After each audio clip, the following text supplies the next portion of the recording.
नमस्कार। कल एक बेहतरीन गेम एंटन कोरोबो का देखने के बाद आज हम देखने वाले हैं डैनियल डुबो जो कि रशियन सुपर फाइनल में खेल रहे हैं और इयान नेपो के साथ उन्होंने जो कि लीड कर रहे हैं एक्चुअली टूर्नामेंट को। एक बेहतरीन गेम खेला उन्होंने और ज़बरदस्त इस गेम को अपने हिसाब से कंट्रोल किया उन्होंने। आपको ज़रूर देखना चाहिए बिकॉज़ बाकी लोग भी जो है इस गेम की तारीफ कर रहे थे। हम डायरेक्टली गेम की तरफ जा रहे हैं।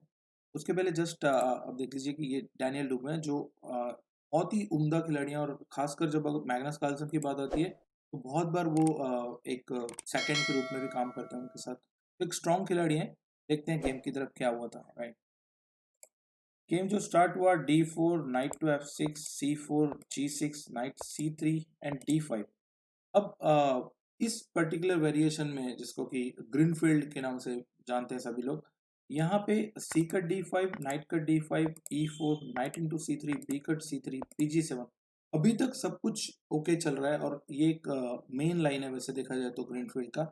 यहाँ पे बहुत सारे लोग नाइट F3, बिशप C4 ये सब कंटिन्यूशन करते हैं, बट डैनियल डुबो ने एक साइड लाइन चूज किया, बिशप B5। एंड ये इतनी ज़्यादा पॉपुलर नहीं है बट फिर भी इस पे बहुत सारे गेम्स अवेलेबल है, राइट। C6 खेला, bishop to A4, B5 and bishop B3।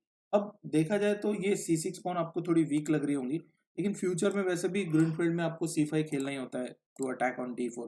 तो इस बिशप का जो इम्पोर्टेंस है उस डायगोनल में और ज़्यादा बढ़ जाता है जनरली, राइट। तो बिशप B3 खेला यहाँ पे एंड A5। अब ऑब्वियसली ये बिशप ट्रैप तो नहीं हो रहा है कहीं से, बट फिर भी क्वीन साइड में स्पेस जो मिल रही है ब्लैक को वो ले लिया उन्होंने। शॉर्ट कैसल आप हमेशा कर सकते हो इसमें। आपने देखा होगा कि जो एमबीएल और मैग्नस कार्लसन के बीच जो सेमीफाइनल हुआ था स्पीड चेस का, उसमें भी एमबीएल मोस्टली ग्रीनफील्ड के लिए जा रहे थे और कार्लसन जो है वो H4 वाला जो वेरिएशन आता है उसके लिए जा रहे थे उसमें। तो ये बहुत फेमस सा वेरिएशन है टॉप लेवल पे, राइट। नाइट F3 खेला यहाँ पे, short castle and then short castle. अब दोनों ने ही कैसल कर लिया है। सेंटर में व्हाइट का कंट्रोल अच्छा है, क्वीन साइड में ब्लैक ने थोड़ा सा स्पेस जनरेट कर लिया है, राइट। यहाँ पे उन्होंने खेला A4। अब बिशप पे अटैक है, ऑब्वियसली एक ही मूव है तो उन्होंने बिशप C2 खेला, C5।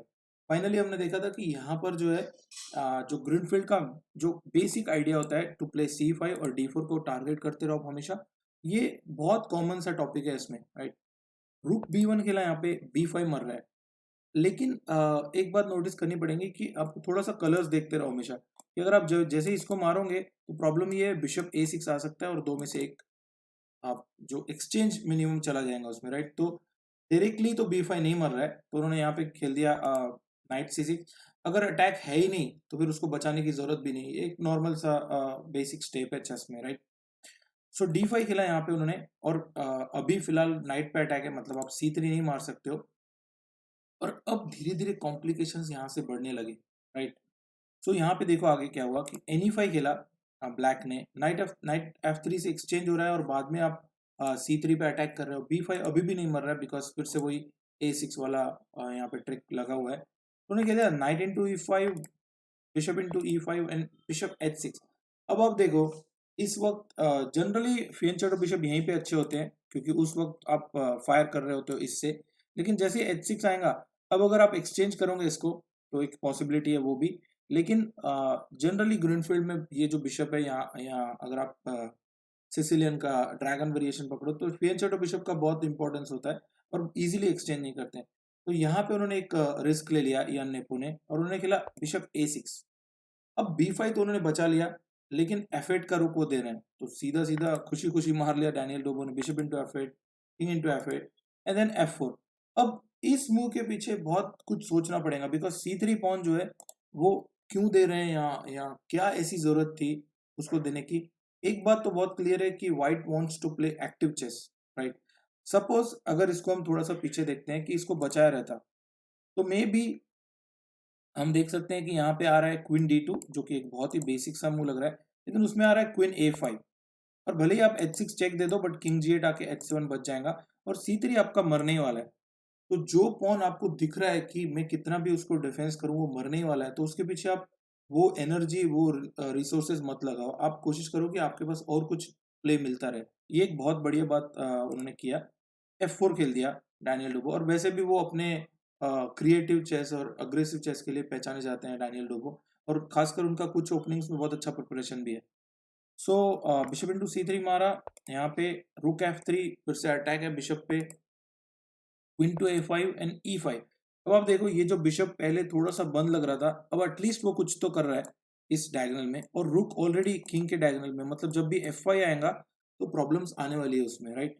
और C3 का बिशप हमेशा रुक का अटैक है, तो क्वीन आपको यहाँ पे स्टक हो गया, राइट। आपको बिशप वापस लेना पड़ेगा तब जाके कुछ होगा, लेकिन फिलहाल बिशप D4 एक ही स्क्वायर है इसमें। किंग G8 खेल दिया, एक प्रोफिलेक्टिक मूव खेल दिया उन्होंने कि फिलहाल तो कोई प्रॉब्लम नहीं है, लेकिन जब भी रुक H3 आएगा, और रुक के फाइल से भी उन्होंने हटा दिया किंग को, तो फिलहाल कुछ डायरेक्ट थ्रेट नहीं था किंग की तरफ। ये बात सीखनी पड़ेगी आपको, राइट। बहुत सारे बेसिक प्लेयर्स को या फ्रेश प्लेयर्स को मैंने देखा है कि ऐसे मूव्स उनको समझ में नहीं आते कि यार कुछ हो तो नहीं रहा है, मूव क्यों खेला, लेकिन ये फ्यूचर में आने वाले प्रॉब्लम्स को बचने के लिए, राइट। सो यहाँ पे डैनियल डुबो ने खेला किंग H1, दोनों ने ही एक एक मूव ऐसी कर दिया जहाँ पे उनको किंग की सेफ्टी थोड़ी एक्स्ट्रा मिल गई। रुक टू D8, फाइनली उन्होंने जो लास्ट पीस था, मतलब मैं हमेशा बोलता हूँ कि अगर आप आउट ऑफ प्लान है, आपको प्लान नहीं समझ में आ रहा है, तो आप एक रूल फॉलो करो, वर्स्ट पीस फर्स्ट।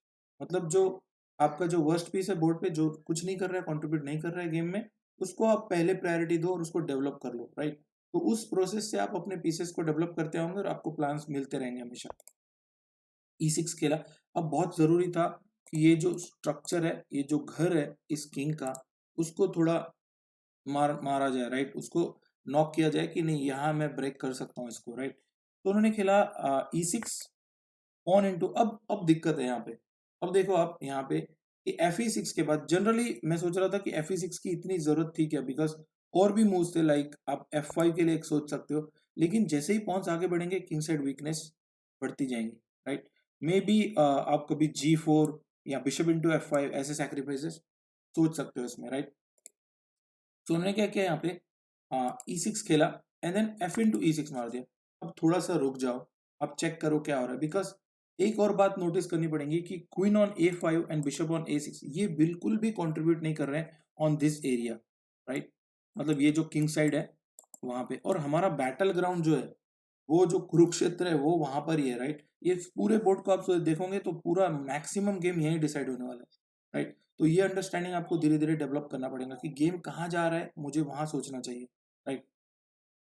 सो उन्होंने खेला यहाँ पे एक सैक्रिफाइस मार दिया उन्होंने, बिशप इंटू G6। और अब ये बहुत जरूरी था, बिकॉज अगर ज्यादा देर वेट करेंगे डैनियल डुबो, तो डेफिनेटली उनके पास इतना मटेरियल है क्वीन साइड में, आप देखो 2 बिशप 3 पॉन, और ये भी मर रहा है, तो बहुत ज्यादा मटेरियल है उनके पास क्वीन साइड में। लेकिन किंग साइड में उनके पास सिर्फ बचा है किंग, और ये G6 का पॉन था, राइट। तो उन्होंने क्या किया, पीस से मार दिया उसको, ताकि अब जो है एक्टिविटी मायने रखती है, कितना जल्दी आप अटैक ला सकते हो वो मायने रखता है।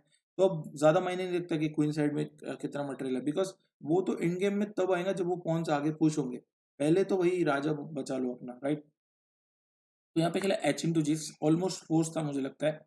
क्वीन C2, ये बहुत अच्छा नोटिस किया था उन्होंने कि विद क्वीन C2 व्हाइट सिर्फ G6 पे अटैक नहीं कर रहा है, C3 पे भी डबल अटैक है, राइट। और वो जो पिन था इस रुक का वो भी हट गया, और इसको डेफिनेटली आप फिलहाल तो नहीं, मतलब बचा सकते हो, क्योंकि कोई पीस ही नहीं आ रहा इधर बचाने के लिए।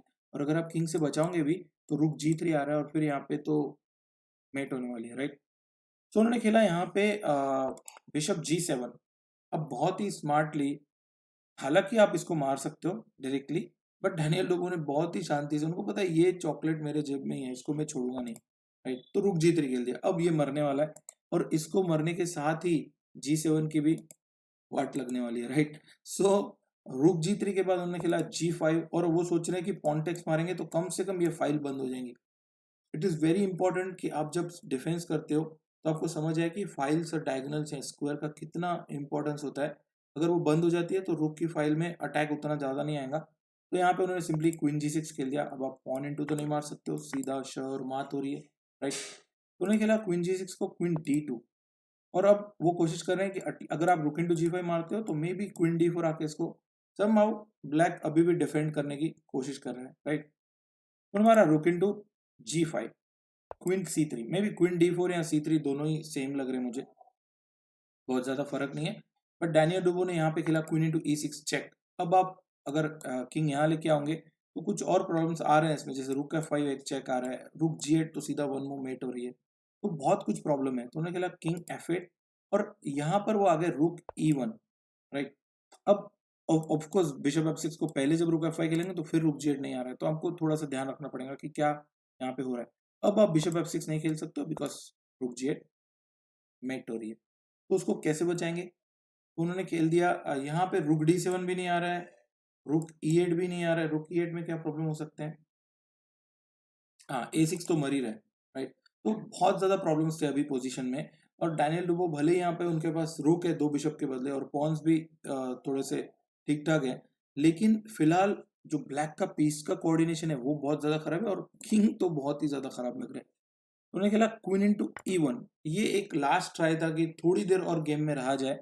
हालांकि ये पोजीशन डैनियल डुबो को अभी डेफिनेटली बहुत अच्छी लग रही है। सो उन्होंने मारा queen into E1, bishop to F6, and somehow after queen H4 black जो है कोशिश कर रहा है कि गेम थोड़ी देर और चले, क्योंकि उनके पास अभी भी ये 3 पॉन है। अगर इस पोजीशन में ये बिशप C4 पे होता ना तो गेम थोड़ा सा चेंज हो सकता था, राइट। लेकिन ये बिशप बहुत ही ज्यादा खराब पोजीशन में, तो उन्होंने खेला क्वीन H4। भले ही वो रुक दे रहे हैं, बट आप अगर इसको मारते हो तो मेरे हिसाब से क्वीन H8 चेक और क्वीन D8 मर रहा है, तो इसलिए आप मार नहीं सकते हो। रुक D6 खेला उन्होंने। अब G5 मर रहा है, क्वीन H7। अब अगर आप इसको मारोगे तो पॉन टेक्स आके प्रॉब्लम ये है कि G6 आएगा और F7 मेट हो सकती है, राइट। सो उन्होंने खेला king E8, queen to check G8, and then king D8 को वापस उन्होंने खेल दिया क्वीन टू 8। अब प्रॉब्लम ये है, वो एक्सचेंज इसीलिए दे रहे हैं बिकॉज 2 बिशप और 1 रुक, ये जो कॉम्बिनेशन है ना क्वीन के अगेंस्ट, ये बहुत बढ़िया रहता है जनरली। लेकिन अगर एक मर जाता है तो और एक फायदा होगा कि अब पॉन जो है वो G5 पहुंच गई है, और 8 से ये पॉन भी बची हुई है, मतलब आप रुक D5 मार के कभी बैक रैंक का नहीं सोच सकते हो, राइट। और एक बार अगर H4 आ जाएगा तो ये दोनों पॉन गेम को डिसाइड कर देंगे, तो उन्होंने बहुत ही बढ़िया किया। होता ये है कि बहुत बार आपकी विनिंग पोजीशन आ जाती है, बट आप मटेरियल की लालच में, मतलब आप मटेरियल वापस नहीं देना चाहते हो। आप क्या करो कि थोड़ा मटेरियल वापस देके पोजीशन एकदम न्यूट्रलाइज कर दो, क्लियर कर दो कि पोजीशन में आराम से विन निकले। सो यहाँ पे खेला C4 उन्होंने। अब ये पॉन इतनी ज्यादा पावरफुल नहीं लग रही है कंपेयर टू H4, H5 और G4, बिकॉज क्वीन इसको कभी भी आके वापस से रोक लेगा, लेकिन फिर भी थोड़ा सा उसके बारे में सोचना जरूरी है। तो H4 खेला, बैक रैंक का कोई इशू नहीं है, और अब H5, G5, G6 आगे बढ़ रहे हैं। तो B4 खेला यहाँ पे, और एक्चुअली मुझे लगता है ये उन्होंने पहले ही देखा था कि B4 आ नहीं सकता है, बिकॉज देखो प्रॉब्लम क्या है। यहाँ पे थोड़ा सा सोचते हैं क्या हो रहा है। डायरेक्टली अगर आप खेलोगे तो B3 आ जाएगा और 2 पॉन बहुत अच्छे लग रहे हैं, राइट। लेकिन यहाँ पे जब भी आप एक्सपोज किंग लेके खेलते हो तो हमेशा एक बात ध्यान रखनी पड़ती है कि इंटरमीडिएट चेक आते रहते हैं हमेशा। आपको कभी भी पोजीशन चेंज हो जाएंगी क्योंकि क्वीन है अपोनेंट के पास, तो हमेशा चेक आएगा और आपको प्रॉब्लम आ जाएंगी, राइट। तो उन्होंने सही काम किया, यहाँ पे चेक दे दिया क्वीन A7। किंग को हटाना फोर्स्ड है, बिशप B7 आ नहीं सकता है, एंड देन चेक। अब देखो ये जो पॉन है ये मरने वाली है, राइट। और यही लास्ट होप था। बोलते हैं कि जब आपकी विनिंग पोजीशन आ जाए तो ओपोनेंट के जो लास्ट जो रिसोर्सेज हैं, यहाँ जो लास्ट उसकी जो आइडिया है उसको आप किल करते आओ और वो पोजीशन वैसे ही खत्म हो जाएंगी, right. King F7, queen into B4, rook into D5, and then queen into A5, A4 भी मार दिया उन्होंने। और अब मुझे नहीं लगता कि ये अकेला पॉन कहीं से आगे बढ़ने वाला है या किसी भी हिसाब से ब्लैक को कुछ भी मिलने वाला है इसमें। मे बी आप रुक D6 खेल के कंटिन्यू कर सकते हो, बट थोड़ी देर में ये पोजीशन आपको रिजाइन करनी पड़ेगी। और डैनियल डुबो ऐसे प्लेयर नहीं कि इस पोजीशन को छोड़ेंगे, और खासकर टाइम भी बहुत था उनके पास, दोनों के पास ही। तो इयान नेपो ने सोचा कि चलो यहाँ पे जरूर अभी रिजाइन करना ही पड़ेगा, बिकॉज और ज्यादा नहीं खेल सकते हैं। हालांकि इयान नेपो इस टूर्नामेंट को लीड कर रहे हैं और अभी भी उनके पास चांस है कि वो ये टूर्नामेंट जीत जाए, राइट। डैनियल डुबो ने जबरदस्त गेम खेला, और खासकर जो बिशप B5 लाइन है उसमें बहुत दिनों बाद मुझे बहुत अच्छा गेम देखने मिला है, राइट।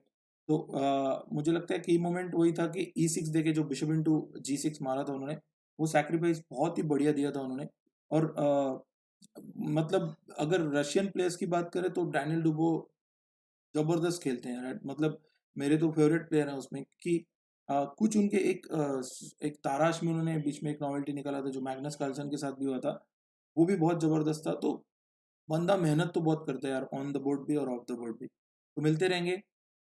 आप खुश रहो, मस्त रहो, स्वस्थ रहो। Bye, thank you.